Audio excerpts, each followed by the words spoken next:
Malam hari di kota Cheonan, terlihat ada sebuah mobil sedan berwarna putih sedang melaju. Di setiap sudut kota juga terlihat pemandangan yang lumrah di kalangan masyarakat. Ada yang bersantai dan juga mabuk berat. Pemandangan ini hampir setiap malam dapat disaksikan di kota ini. Semakin jauh mengendara, maka semakin sepi suasana malam. Ketika itu sedan putih sedang membuntuti pengendara yang memakai sedan berwarna hitam. Setelah keadaan mulai sepi, sedan putih tadi dengan sengaja menabrak sedan berwarna hitam dengan nopol 9212. Karena merasa ditabrak, orang ini langsung keluar dengan raut wajah kesal. Tanpa banyak bicara, orang ini langsung mengambil kamera dan langsung mengambil gambar nomor polisi sedan putih. Selain itu, ia juga mengambil gambar bekas tabrakan sedan putih sebagai bukti agar mendapat asuransi atas kejadian ini. Namun naas, ketika orang tadi sedang sibuk memotret untuk mengambil gambar, saat itulah nyawanya terancam. Di mana orang tadi terkena tusukan benda tajam yang dilakukan oleh orang misterius. Sampai benar-benar orang tadi mati, barulah orang misterius menghentikan perbuatan keji ini.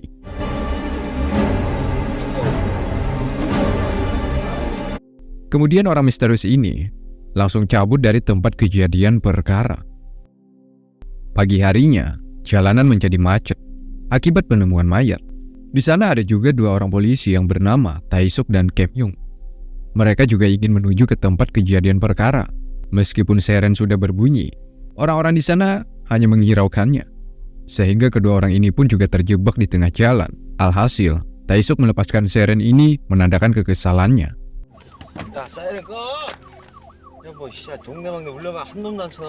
Sejauh ini, sudah ada 3 kasus pembunuhan, dan para polisi masih belum dapat menemukan pelakunya. Ketika itu, Tae-suk melihat para gangster kota sedang memeragakan gerakan sok jago. Kebetulan, para gangster berada di depan pintu lotre ilegal yang ada di kota Cheonan. Tae-suk pun turun untuk menangkap si penjaga di dalam sana. Kedatangan Tae-suk membuat para gangster ini takut. Dengan gagah beraninya Tae-suk mencoba untuk masuk. Namun saat di dalam, ia dihadang oleh penjaga tempat ini. Tae-suk dilarang masuk ke dalam. Mereka tahu bahwa Tae-suk adalah seorang polisi. Namun tempat ini sudah mendapat backingan oleh polisi yang pangkatnya di atas dari pangkat Tae-suk sendiri. Tae-suk tak tahu urusan, karena sejatinya tugas seorang polisi menangkap bukan melindungi orang-orang jahat seperti mereka. Mereka para gangster mencoba memberikan uang sebagai tanda damai. Karena Tae-suk tahu pemberian mereka seperti hinaan bagi para polisi, sehingga Tae-suk harus menghajar mereka yang mencoba menyogoknya.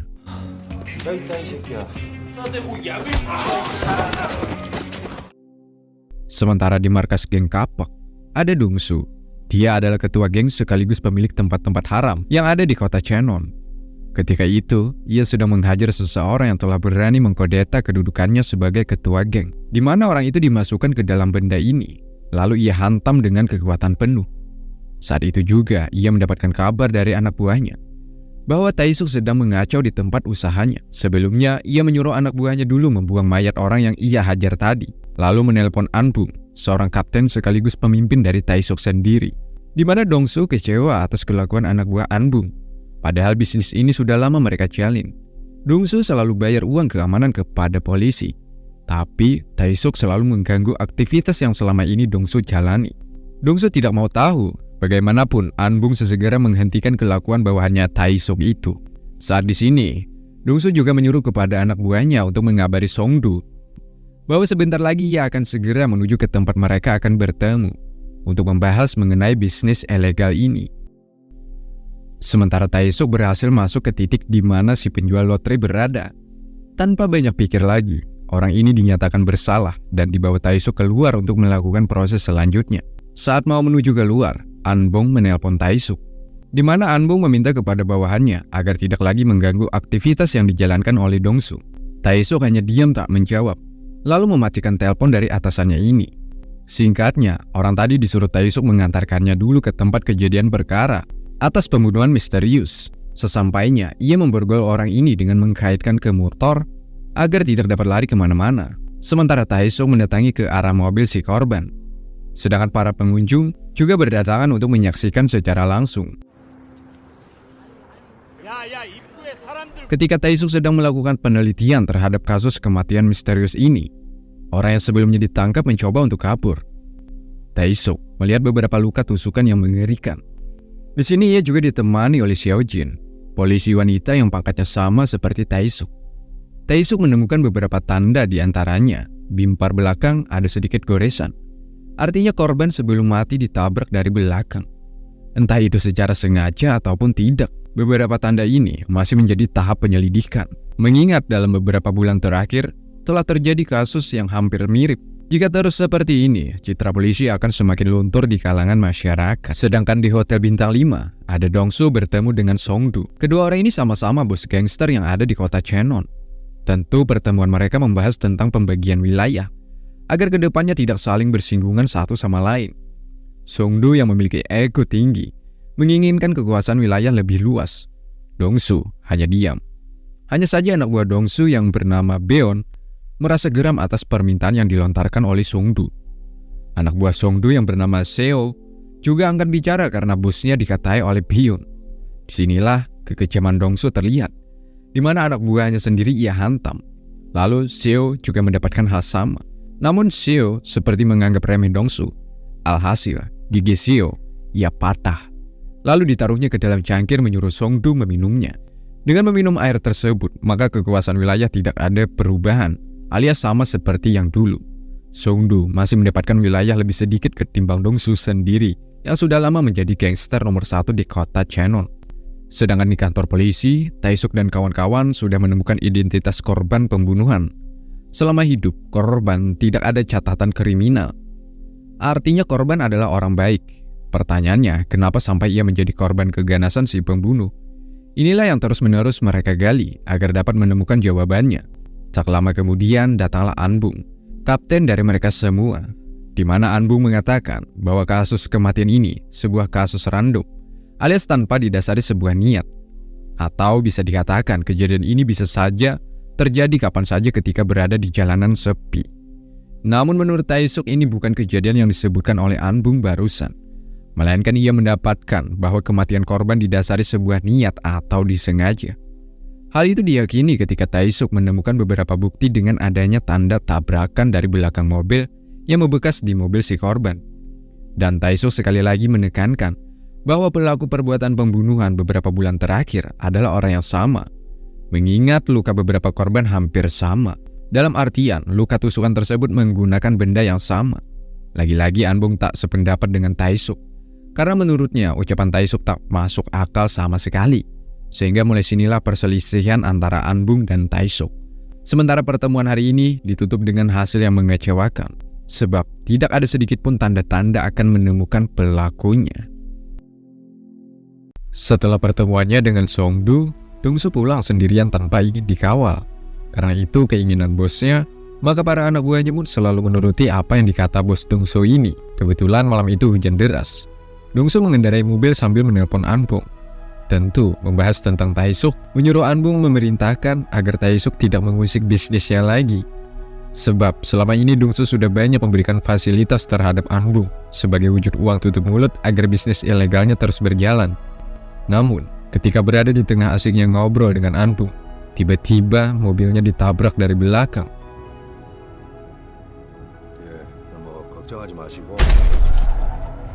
Benar sekali, dia adalah orang misterius. Seorang psikopat berdarah dingin. Di sini orang misterius meminta maaf kepada Dongsu atas kejadian ini. Ia mengatakan bahwa tidak sengaja melakukannya. Menurutnya, hujan dan jalan licin faktor utama mengakibatkan kecelakaan kecil ini. Dongsu yang melihat mobilnya hanya rusak kecil, ia pun tak mempermasalahkan hal ini. Dongsu kemudian ingin masuk ke dalam mobil. Saat itulah orang misterius ini menusukkan pisau ke belakang punggung Dongsu. Dongsu seorang gangster terkuat, mana bisa dikalahkan begitu saja. Dongsu melawan hingga terjadi perkelahian yang begitu menegangkan. Beberapa kali Dongsu terkena tusukan, namun Dongsu masih bisa bangkit dan membalas menusuk orang misterius ini. Hingga di mana orang misterius ini tak sanggup untuk mengalahkan Dongsu. Alhasil, ia naik ke dalam mobil untuk lari. Di sini Dongsu ia tabrak hingga jatuh pingsan, sedangkan orang misterius juga mengalami luka cukup parah akibat perkelahian tadi. Dongsu kemudian dilarikan ke rumah sakit untuk melakukan proses penyembuhannya. Sampai sini, keadaan Dongsu sangat memprihatinkan. Dongsu masih belum sadarkan diri, sementara anak buah Dongsu mengira ini perbuatan geng yang dipimpin oleh Songdu. Sehingga anak buah Dongsu menyerang ke markas anak buah Songdu berada. Dan lagi perkelahian berdarah terjadi di sini, hingga di mana anak buah Dongsu kena. Sedangkan orang misterius tadi mencoba mencari tempat aman, namun ia dikejutkan oleh Pak Tua. Dan lagi-lagi Pak Tua menjadi korban keganasan seorang psikopat ini. Siang harinya Dongsu mulai sadar. Ia ditemani tangan kanannya Beon. Di sini ia mengatakan bahwa ia sudah membalaskan dendam terhadap anak buah Songdu. Namun Dongsu mengatakan bahwa pelaku bukan berasal dari geng sebelah. Tak lama kemudian Taesuk juga datang menjenguk keadaan Dongsu. Di sini Taesuk menanyakan kepada Dongsu tentang kejadian malam tadi. Namun Dongsu diam tak menjawab, sebab ia tak perlu bantuan polisi untuk menangkap orang itu. Dengan anggota yang dimiliki Dongsu, ia sangat yakin cepat atau lambat pelaku penyerangan akan tertangkap. Kemudian ia bunuh dengan cara lebih sakit dari yang ia terima barusan. Taesuk kemudian menjelaskan agar Dongsu memberikan informasi, sebab ini ada kaitannya dengan beberapa korban sebelumnya. Hanya Dongsu lah yang selamat dari serangan orang misterius dan hanya kepada Dongsu, para polisi mendapatkan informasi yang akurat. Lagi-lagi Dongsu tutup mulut, meskipun Taesuk mengancam jika Dongsu tidak membocorkan informasi, maka ia akan ditangkap atas perbuatan mendirikan bisnis ilegal di kota ini. Tetap, Dongsu tidak akan mengungkapkan identitas si pelaku, sebab ia tahu jika orang itu tertangkap, maka membalas dendam tidak dapat ia lakukan. Berbeda jika timnya yang mendapatkan, sehingga mau diapapun dapat ia lakukan, termasuk membunuhnya secara perlahan. Taesuk kemudian pergi ke tempat mobil Dongsu diamankan. Di sini, ia memotret sesuatu mencurigakan yang terdapat di bodi mobil ini. Nantinya untuk dijadikan sebagai bukti dan pengembangan agar kasus ini mudah dipecahkan. Di antaranya ditabrak dari belakang oleh mobil putih. Ini ditandai adanya bekas cat yang menempel di belakang mobil Dongsu. Sudah dapat diyakini bahwa pelakunya adalah orang yang sama. Sedangkan Songdu mendatangi ke kediaman Dongsu berada. Di sini Songdu meminta kerugian kepada Dongsu atas penyerangan terhadap kelompoknya. Sebab Songdu merasa tidak ada salah, apalagi kasus penyerangan terhadap Dongsu sendiri. Dongsu yang tahu bahwa bukan Songdu pelakunya, ia akan mengganti rugi atas perbuatan anak buahnya kemarin yang menyerang markas Songdu berada. Di kantor polisi, Taesuk dicoret oleh Anbung karena selalu memberikan informasi yang bertentangan terhadap apa yang ada di benaknya. Selain ini, atas kehendak Dongsu, karena jika Taesuk dibiarkan, maka akan merusak bisnis Dongsu yang telah lama berjalan di kota ini. Itulah mengapa Taesuk dicoret dalam misi pemberantasan penjahat di kota ini. Di sini Taesuk sekali lagi menegaskan agar Dongsu sesegera ditangkap, sebab sudah banyak kasus ilegal yang ia terapkan di kota ini. Ditambah lagi jika dibiarkan Dongsu berkeliaran di kota ini, maka pelaku pembunuhan akan ia tangkap dan nantinya Dongsu akan membunuh si pelaku tersebut. Dimana kita tahu jika itu terjadi maka akan bertentangan dengan hukum di negeri ini. Hanya Dongsu satu-satunya orang selamat dan kepada Dongsu lah agar dapat menemukan si pelaku pembunuh secepatnya. Sebab hanya Dongsu yang pernah melihat secara langsung si pelaku pembunuhan.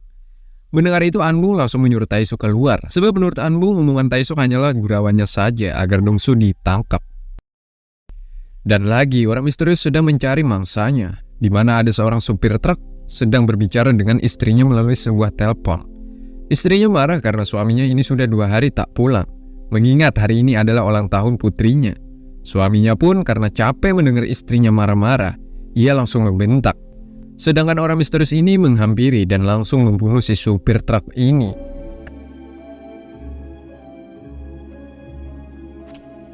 Kemudian ia mengambil truk untuk ia tumpangi, di mana di dalam sudah ada kue ulang tahun yang nantinya untuk ia berikan kepada putrinya.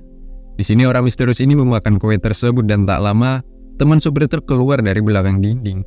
Di sini lagi-lagi orang misterius memakan satu korban lagi dan tak sengaja menjatuhkan pisau yang sering ia gunakan untuk membunuh para korbannya.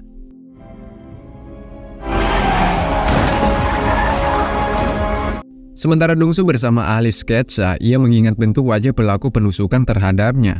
Hingga tak lama kemudian hasilnya terlihat, di mana sketsa dan wajah pelaku hampir mirip. Dengan ini, Dongsu meminta anak buahnya untuk mencari keberadaan si pelaku penusukan ini. Kemudian Taesuk kembali ke tempat lotre yang dimiliki Dongsu, dengan menyita alat-alat yang digunakan sebagai permainan haram. Setelahnya ia kembali mendatangi Dongsu dengan mengatakan bahwa tempat haram yang dijalankan oleh Dongsu sudah ia sita. Ini semua yang dilakukan Taesuk semata-mata agar Dongsu mau membocorkan si pelaku penusukan terhadapnya. Karena tak ingin tempatnya disita begitu saja, lantas Dongsu menanyakan apa yang diinginkan Taesuk. Yang dilakukan Taesuk hanya inginkan informasi akurat tentang pelaku penusukan. Sebab Taesuk meyakini pelaku itu seorang pembunuh berantai. Bukan hanya seorang psikopat, melainkan cara membunuhnya terbilang unik. Itu dibuktikan dengan caranya menargetkan lawan tanpa pandang bulu. Bahkan seorang bos gangster seperti Dongsu pun ia babat. Jika terus dibiarkan, maka akan hadir lagi korban berikutnya yang mati di tangannya. Singkatnya, Dongsu bersama anak buahnya, ia mengatakan kepada bosnya bahwa beberapa hari terakhir kawasan yang dikuasai oleh Dongsu diserang oleh anak buah Songdu. Yang mengejutkan lagi bahwa mereka anak buah Dongsu menemukan mobil si pelaku terparkir. Sementara jejak si pelaku tidak tercium sedikit pun. Hanya saja mereka menemukan pisau yang diyakini milik pelaku, alias orang misterius yang melakukan penyerangan terhadap Dongsu. Dongsu yang mendengar itu meminta kepada anak buahnya untuk menyerahkan pisau tersebut kepadanya. Dongsu langsung mencek dan mengingat kejadian sebelumnya. Tak diragukan lagi bahwa pisau ini adalah milik si pelaku. Kemudian Dongsu menyuruh anak buahnya untuk menyimpan pisau ini dengan aman. Siang harinya ketika Taesuk sedang di kantor, ia mendapatkan sebuah telepon dari Dongsu. Sepertinya Dongsu mulai membuka hati untuk bekerja sama untuk menangkap si pelaku, di mana Taesuk disuruhnya untuk menemui ke markasnya. Tak lama berselang, akhirnya mereka berdua bertemu. Dengan menceritakan bahwa alasannya menyuruh Taesuk datang ke sini tidak lain tidak bukan karena bersangkutan dengan bisnisnya. Setelah penyerangan terhadapnya, reputasi sebagai bos gangster terkuat mulai goyah, di mana yang tadinya sekutu berubah menjadi pengkhianat untuk mengkudeta kedudukannya sebagai ketua geng terkuat. Hal itu dibuktikan dengan penyerangan dari geng sebelah yang diceritakan oleh anak buahnya malam tadi. Jadi Dongsu meminta kepada Taesuk untuk saling bekerja sama menangkap si pelaku. Taesuk juga diperlihatkan sketsa wajah pelaku. Selain itu, ia juga memberikan kunci mobil pelaku yang didapati oleh anak buahnya kemarin. Di sini Dongsu juga memberikan sebuah syarat jika mereka nantinya saling bekerja sama. Dalam artian mereka bekerja sama hanya bertukar informasi. Selebihnya jika Dongsu mendapatkan si pelaku, maka ia akan melakukan tugasnya seperti membalaskan dendam atas penusukan yang dilakukan orang misterius sebelumnya. Jika Taesuk mendapatkan, maka menjalankan sesuai aturan yakni dihukum sesuai undang-undang. Di sini Taesuk sempat berucap di mana seorang polisi dan gangster bergabung untuk menangkap iblis seperti mana judul film ini, Gangster, The Cove, The Devil. Ucapan itu direkam oleh Dongsu dan ada CCTV sebagai syarat agar Taesuk tidak membohonginya. Jika Taesuk mengingkari, maka Dongsu akan menyebarluaskan bukti ini ke publik. Dan reputasi Taesuk sebagai polisi akan tercoreng, bahkan bisa sampai dipecat karena bekerja sama dengan seorang gangster. Singkatnya, Taesuk bersama dua temannya langsung mencari lebih dalam orang misterius tersebut. Tanpa sepengetahuan Anbum, mereka bekerja hingga larut malam hanya untuk menyelidiki pelaku penusukan dan pembunuhan. Di waktu bersamaan, sepertinya dia adalah anak buah Dongsu. Ketika itu ia menyelinap ke tempat Songdu. Kebetulan Songdu sedang tidur dan langsung ditikam menggunakan pisau yang sering digunakan oleh orang misterius. Setelah Songdu mati, pisau ini sengaja ditinggal begitu saja, yang kala itu masih menancap di perutnya. Siang harinya, Taesuk kemudian bertemu dengan Soojin di sebuah taman. Di sini ia memberikan beberapa penemuan hasil penyelidikan malam tadi. Taesuk berharap agar Soojin menggali lagi alias memperluas jangkauan yang sebelumnya Taesuk kerjakan bersama temannya. Sore harinya, Soojin dikejutkan dengan penemuan mayat. Songdu adalah menjadi korbannya, di mana Soojin menemukan beberapa bukti, yakni dengan adanya pisau yang dimana lukanya sama persis dengan luka korban sebelumnya. Sementara itu ada Kapten Anbung memarahi tim Taesuk karena terus saja menyelidiki kasus pembunuhan berantai. Padahal sudah diingatkan, Taesuk sudah tidak diikutsertakan dalam kasus penyelidikan ini. Namun, dikarenakan Taesuk terus-menerus menuduh si pembunuh orang yang sama, membuat Kapten Anbung marah. Taesuk pun keluar karena tak tahan mendengar ocehan atasannya ini. Kebetulan saat di luar ia mendapatkan sebuah telepon dari Soojin bahwa mereka lagi-lagi menemukan kasus kematian. Kali ini salah satu bos gangster dengan mengalami tusukan benda tajam. Mendengar itu Taesuk langsung mendatangi ke markas Dongsu. Taesuk marah karena ia menganggap bahwa Dongsu lah pelaku sebenarnya. Namun tidak, yang dilakukan Dongsu membunuh Songdu karena ia berani ingin melengsarkan kedudukannya sebagai ketua geng terkuat. Itulah sebabnya kenapa Dongsu melakukan hal ini dengan memakai pisau yang sering digunakan sebagai benda untuk membunuh korban. Setelah mendengar itu, Taesuk akan mengancam Dongsu jika tugas ini selesai, maka Taesuk akan menangkapnya atas perbuatan ini. Atas kematian Songdu secara misterius, menjadi trending topik di kota ini. Entah lewat televisi juga surat kabar. Semuanya mengabarkan kematian ketua gangster. Dengan kejadian ini, semua warga ditekankan agar senantiasa waspada dan jangan berkendara atau berjalan seorang diri. Sementara di kantor polisi mulai saling menyalahkan, karena sampai detik ini kasus pembunuhan berantai belum juga dapat dipecahkan. Tae-suk yang tidak diikutsertakan lagi ke dalam tim penyelidikan membuat ia merasa kesal. Lantas, salahkah ia bekerja secara diam-diam tanpa sepengetahuan An-bum untuk memecahkan kasus ini? Sebagai polisi yang baik, Tae-suk akan melakukan tugasnya, yakni memecahkan kasus ini sebelum ada korban selanjutnya. Di sebuah kafe, ada orang misterius yang menyaksikan berita atas matinya bos gangster Song-du. Yang mengejutkan lagi, pisau yang sering ia gunakan untuk membunuh korban malah menancap di perut Song-du, sehingga orang misterius ini spontan mengatakan bahwa bukan dirinya yang melakukan penyerangan terhadap bos gangster, hanya saja orang lain menggunakan pisaunya. Untungnya ucapan tersebut tidak dicurigai oleh pengunjung lainnya.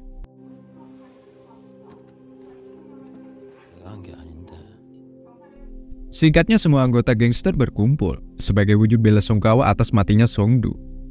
Dong-so memberikan hormat terakhir kepada anak buahnya Song-du, tanpa diketahui anak buahnya, padahal pembunuhnya ialah dari geng Dong-su. Kehadiran Dong-su ke sini sedikit banyaknya agar caranya dapat menutupi, seakan-akan pelakunya ialah orang misterius. Selanjutnya, para pelayat disuguhi makanan. Di sini orang misterius itu juga hadir. Untungnya, Dong-so tidak ngeh atas kehadirannya. Tujuannya datang ke sini bukan berarti ia ingin bergabung atau semacamnya dengan anggota gangster, melainkan ia mendatangi anak buah mendiang Song-du dengan memberikan sepucuk surat bahwa bukan ia pelakunya, melainkan pisaunya telah diambil oleh orang lain. Nah, sampai sini misteri mulai sedikit terpecahkan. Apakah orang misterius ini suruhan geng Song-du atau bukan? Namun melihat dari cara ia memberikan surat tersebut, sedikit banyaknya orang misterius ini ada kaitannya dengan Song-du.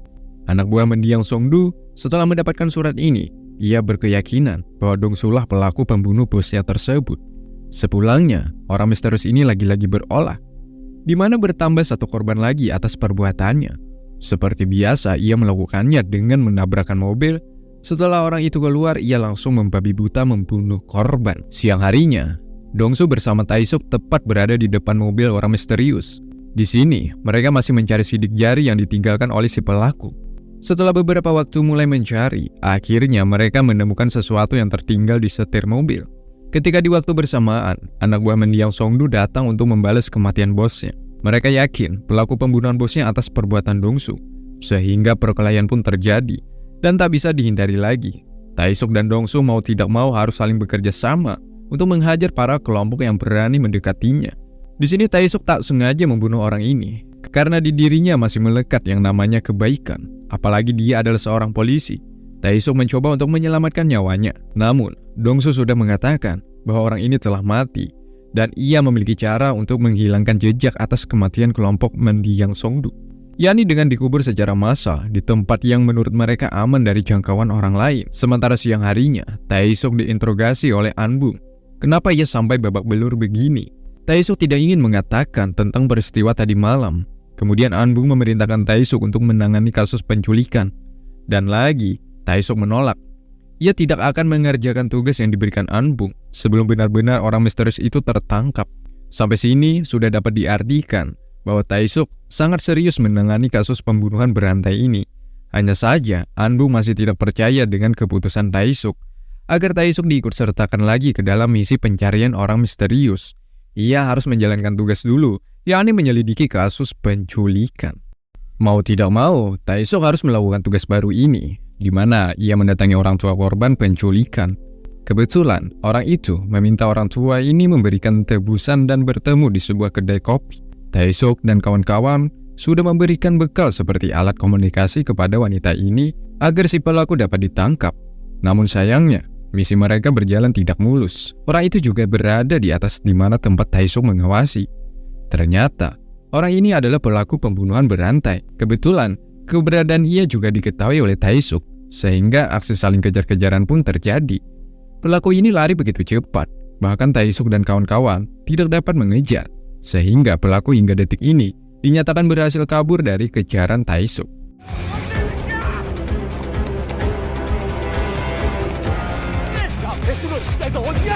Setelah kegagalannya tadi, Tae-suk mendatangi sebuah kedai untuk menanyakan ciri-ciri orang yang disebutkan oleh Tae-suk. Si penjaga kedai ini sebelumnya tidak pernah melihatnya. Kemudian Tae-suk menanyakan lagi, ia memesan apa saat tiba di sini. Si penjaga pun mengatakan ia tidak memesan apapun, hanya saja ia membeli air mineral yang ada di kedai ini. Sayangnya, air mineral tadi sudah dibuang oleh penjaga ke pembuangan sampah.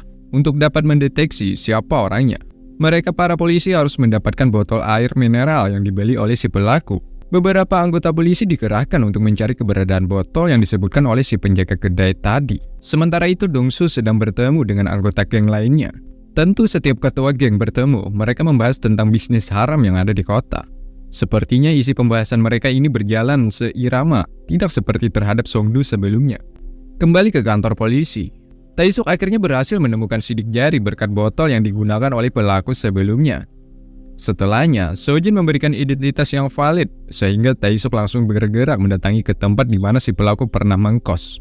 Sayangnya, si pelaku sudah tidak berada di sini lagi. Namun Tae-suk mendapatkan bukti-bukti penting, yakni foto pelaku. Lalu ia sandingkan dengan sketsa yang diberikan oleh Dongsu, dan benar, hasilnya sama persis. Sudah tidak diragukan lagi bahwa pelaku pembunuhan berantai memang dialah orangnya.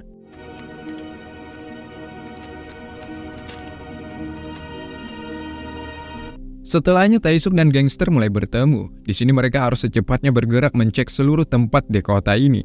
Setiap waktu, mereka menelusuri tempat-tempat yang sulit dijangkau. Kemudian, mereka juga saling bertukar informasi, lalu menandainya agar pencarian sedikit lebih mudah. Sayangnya, pencarian mereka tidak membuahkan hasil. Meskipun sudah mengerahkan seluruh kemampuan, tetap pelaku sangat sulit ditemukan. Bisa saja pelaku alias orang misterius sudah mengetahui bahwa keberadaannya telah dicari oleh para polisi dan gangster, sehingga menambah kesulitan bagi para mereka yang mencarinya. Kebetulan suasana hujan, ada Dongsu yang menunggu kedatangan Tae-suk. Kala itu bertepatan dengan pulangnya para pelajar. Walaupun Dongsu terkenal dengan sebutan ketua geng terkuat, namun ia masih memiliki sifat kasih terhadap sesama.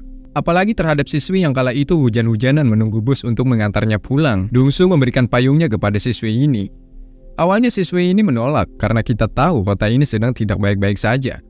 Ia takut kalau nantinya menerima pemberian payung oleh pria tak dikenal akan terjadi kenapa-napa. Namun tak lama kemudian entah kenapa siswi ini menerima pemberian payung oleh Dongsu. Dan bertepatan itu Tae-suk juga datang. Kemudian siswi tadi menaiki sebuah bus. Nah, kebetulan si pelaku pembunuhan tepat berada di bus yang sama dengan siswi ini.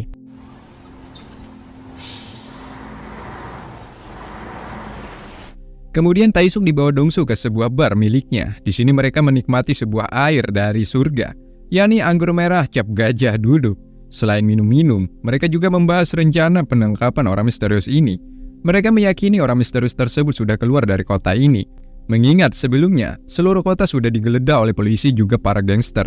Tentunya, jika sudah berada di luar kota, maka pencarian harus ditingkatkan lagi. Namun di tengah mereka asik berbincang, tersirat sebuah kabar bahwa lagi-lagi penemuan mayat yang diduga korban pembunuhan, di mana payung Dongsu terpampang jelas di televisi. Sudah dapat diyakini bahwa pelakunya ialah orang yang sama. Dongsu dan Tae-suk pun harus segera melakukan pencarian, dan mereka yakin pelaku masih berada tak jauh dari kota ini. Seluruh tenaga Dongsu kerahkan untuk mencari tahu keberadaan si pelaku. Mulai dari mencek ke setiap perkumpulan orang untuk menanyakan ciri-ciri yang mereka cari, hingga akhirnya ada sebuah tempat yang mereka curigai. Seluruh tempat ini sudah dihuni oleh anak buah Dongsu juga Tae-suk, hanya untuk meyakinkan apakah dia orangnya yang mereka cari. Keadaan saat ini begitu hening. Hanya saja bunyi knalpot mobil pelaku yang lewat.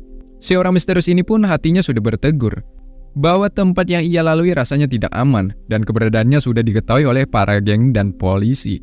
Dan benar, tak lama kemudian Dongsu langsung tancap gas untuk mengejar orang ini, sehingga aksi kejar-kejaran pun terjadi. Begitupun Tae-suk juga ikut mengejar, mengingat mereka sudah berjanji satu sama lain. Siapapun yang mendapatkannya, maka berhak memperlakukan sebagaimana mestinya. Tae-suk tak ingin si pelaku jatuh ke tangan Dongsu. Jika itu memang terjadi, maka habislah orang itu. Hingga akhirnya kecelakaan pun terjadi. Untungnya tidak ada yang mengalami luka berat, hanya saja sedikit goresan akibat tabrakan tadi. Begitupun si pelaku, dirinya juga berhasil selamat dan langsung melarikan diri, sehingga ia langsung dikejar oleh semuanya. Di sini, anak buah Dongsu mati, sebab dialah orang yang pertama mengejarnya.